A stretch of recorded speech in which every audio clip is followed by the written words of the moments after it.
I've already poured $60,000 into your happiness. Yet here you are, referring to me as nothing more than a wallet or an ATM. We never asked for your help, Max lamented to his wife, Lily, who responded with a scoff and a sneer. If it bothers you so much, why not cut off the payments? I can handle it myself, Lily retorted, her tone dismissive. Max couldn't believe even his own son, who he had raised, would treat him this way. After footing the bill for a $20,000 engagement party and a $40,000 wedding, he felt used and disrespected. They only see me as a cash cow, he thought bitterly. I must have failed as a parent. Well, I won't let them push me around anymore. Max's resolve hardened as he faced his son's threats. I've heard you loud and clear, he replied calmly. But Max's son, Max Jr., wasn't done. Are you sure about that? You know we won't let you see your grandchild, right? He threatened. Max squared his shoulders. You don't have to. I'd be more than happy to stop the payments. From here on out, it was a steep fall for Max and Lily, who had treated me like a money tree. My name is Chloe. I'm 56 years old, navigating life solo since my husband passed away 12 years ago. Between my job and raising my 2 children, I've always had my hands full. I hold an executive position at a decent company I've been with since before marriage, earning me the label of a career woman in the eyes of the world. The children who were in high school when their father passed have now graduated college and entered the workforce, which brings me some relief. I just hope they'll settle down and start their own family soon. Lost in these musings, I lived alone in the comfortable condominium I once shared with my children. Then one day, Max called, announcing, I want you to meet the woman I plan to marry. Delighted, I agreed. Max, now 28, works as a salesman for a large corporation. Despite his past as a bit of a playboy, it seemed he was finally maturing. On the day of the introduction, Max arrived with his fiancée, Lily. Mom, it's been a while. Meet my fiancée, Lily. It's a pleasure to meet you. I'm eager to get to know you, Max introduced Lily, who worked as a receptionist at his company. She possessed a striking beauty, and I couldn't help but feel proud of my son for finding someone like her. Congratulations to you both. I'm here to support your happiness, I beamed, our conversation flowing smoothly. As we chatted, the topic of their engagement party arose. We're planning to have an engagement party soon, and I need to start making arrangements. Mom, could you cover the $20,000 cost for the party? Max asked. I was taken aback, as I had expected the average cost to be around $10,000. However, seeing their joyous expressions, I couldn't bring myself to refuse. Of course, it's a joyous occasion. I agreed wholeheartedly. Later, my eldest daughter Mia came to visit. Mia, how's work going? The deadline was yesterday, I inquired. I'm managing well, so don't worry, Maya replied. She worked as a manga artist, and though she hadn't yet achieved a major success, she had her own series and was able to make a living from her passion. By the way, Mom, Max is getting married, isn't he? She asked, changing the subject. Yes, he came by the other day with his fiancée, Lily, to introduce her, and they've asked for $20,000 for the engagement party, I explained to Mia. Wow, $20,000 is the hefty sum for sure, Maya remarked. It's not just for the party. Apparently, they're planning to use it for their wedding funds and to give gifts of gratitude. Is that how it works? I questioned. And so, on the day of the engagement party, I handed over the promised $20,000. Lily and her parents looked delighted as they accepted the money. We'll use this to start our new life together, they declared, stashing away the cash. There were no gifts of gratitude as I had expected, but I reassured myself that this was typical of engagement parties. As long as they were happy, it was fine. However, a few days later, Max dropped a bombshell. I want a grand wedding with lots of guests and connections invited, maybe around 250 people. That sounds wonderful, I replied, trying to mask my surprise. And with that, Mom, I'd like to ask you to cover the upfront cost of the wedding, Max said. What? I have to pay. I thought weddings were typically funded by the couple themselves. I responded, feeling a sense of disbelief. I'm counting on you, Mom. It's quite common for parents to cover the wedding expenses.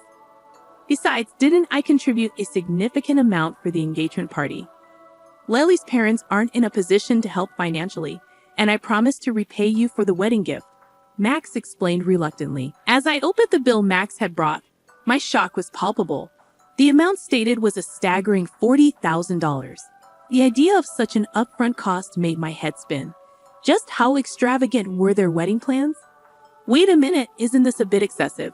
Why not plan a wedding within your means? I questioned. It's a once-in-a-lifetime event, and Lily doesn't want to compromise. Besides, don't you want Lily's parents to witness how happy she is? Max countered, leaving me feeling cornered, feeling pressured. I couldn't bring myself to refuse. All right, it's indeed a joyous once-in-a-lifetime occasion, I conceded. Upon seeing my reluctant consent, Max smiled and thanked me before leaving the room. Later, I transferred the hefty upfront cost of $40,000 to the wedding venue. It pained me to use the money I had diligently saved for my retirement, but I convinced myself it was for my child's happiness. 2 months later, on the wedding day, the venue surpassed my expectations in luxury. Mia and I had arrived early in the morning to change into our dresses and prepare our hair. As I approached the door to the bride and groom's dressing room, I unintentionally overheard their conversation. I can't believe we're having such a lavish wedding, all thanks to Mom, Lily exclaimed. Absolutely. She gave us $20,000 for the engagement party, and I even managed to buy a new bag. She's like a great wallet, more like an ATM. Let's keep withdrawing from it, Max. Max chimed in. That's rather harsh. Mia and I listened in disbelief. Lily continued gleefully, I bet if we ask her nicely, she'll cover the rest of the wedding costs, right? Of course she will. Leave it to me. Then we can use the wedding gift for a honeymoon trip to Hawaii. And why not bring my parents along? Perhaps we could even buy a high-rise apartment for our new home, Max added enthusiastically. That sounds perfect. Let's get my mother to cover the cost. She does have the money after all, Lily agreed. My hand trembled as I raised it to knock on the door. Sensing my distress, Mia gently led me away. With steady breaths, I squeezed Mia's hand, resting on my shoulder and whispered, Mia, there's something I need you to look into once the ceremony starts. Of course, Mom. Leave it to me. And so, Max and Lily's wedding commenced. As I watched their vows in the chapel and listened to the toasts at the reception, my mind lingered on their earlier conversation. Presenting the groom's mother, Chloe, the MC announced, and as the spotlight fell on me, all I could manage was a bow.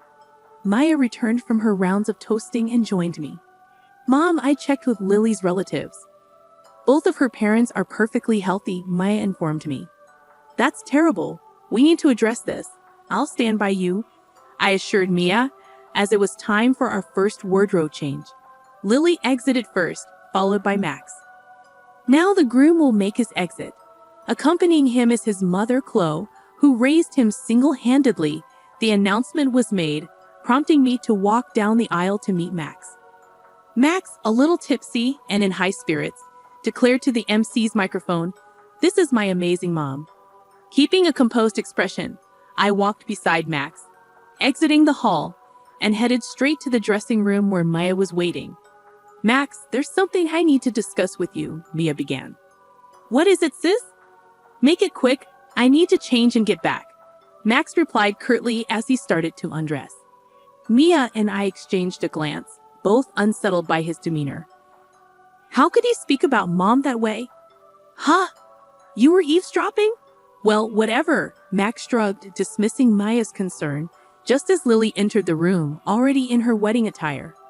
Mother-in-law, sister-in-law, what's going on? Lily inquired, noticing the tension in the room. Mia confronted Lily. We've discovered that your parents are healthy and have stable jobs. Why are you making our mom foot the bill for everything? What's going on? Lily reacted dramatically, exclaiming, Oh, was this some sort of sister-in-law bullying? How terrifying. My patience wore thin at Lily's dismissive tone. I've already shelled out $60,000, hoping for your happiness, and yet you treat people like they're just wallets, ATMs. What kind of attitude is that? I snapped, frustration evident in my voice. Lily merely chuckled as if it were a joke. Acting all self-important over such a paltry sum. We don't owe you anything. Plus, it's customary for the groom's parents to cover the wedding costs, isn't it? Lily retorted.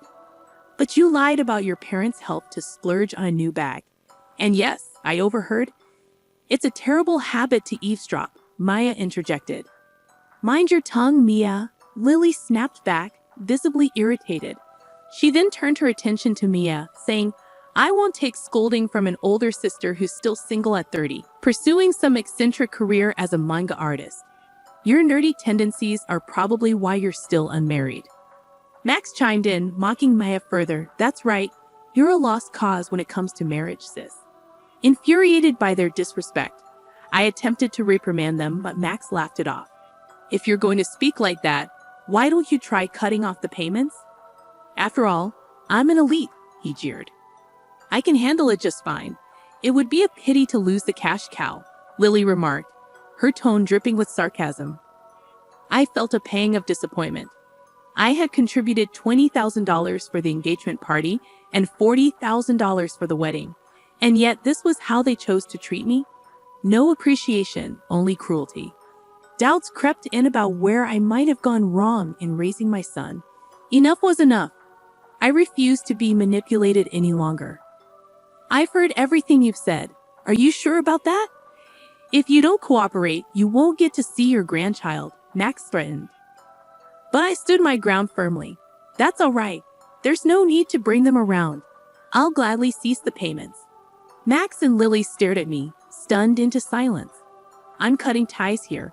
I wish you both the best, I declared as I took Mia's hand, and we made our exit from the venue.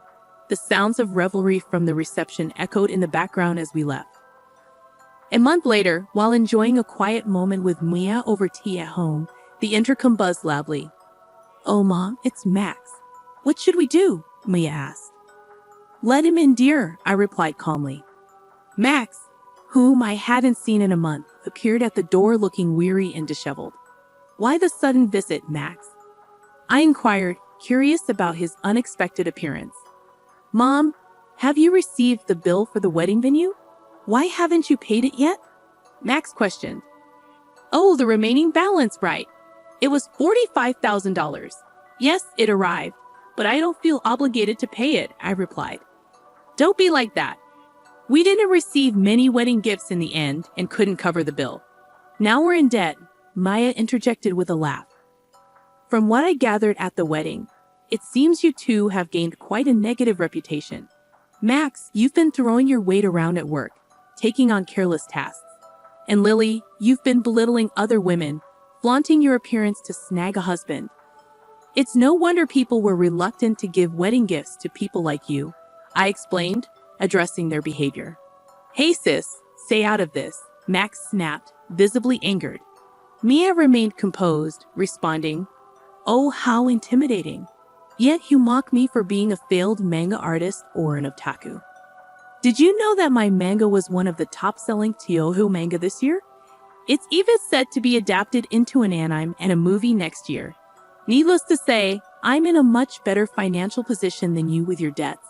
Maya revealed her successful career. At that moment, Max's attention was drawn to something. Hey sis, is that?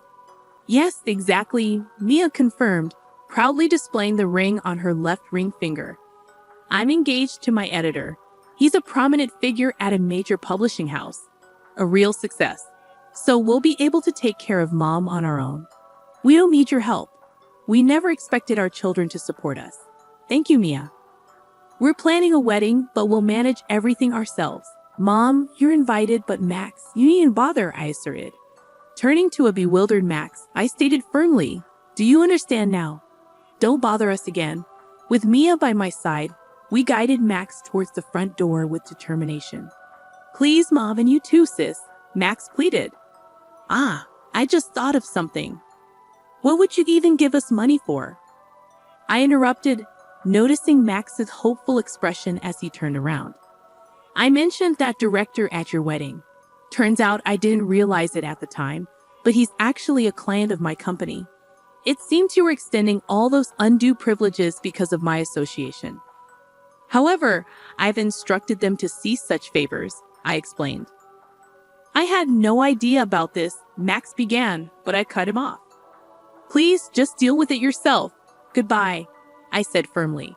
Mia and I escorted Max out and securely locked the door behind him. Max continued to cause a commotion outside, but after some time of ignoring him, the noise eventually subsided.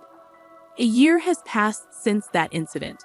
Immediately afterward, I made the decision to sell the house to prevent any future visits from Max and Lily. I purchased an apartment with elderly services, ensuring a comfortable living environment for my old age.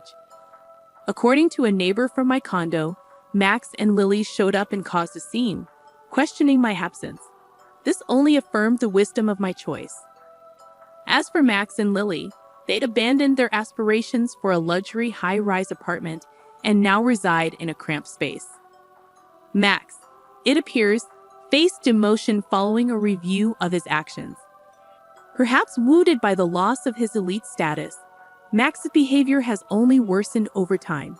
It's surprising he hasn't been terminated from his job yet.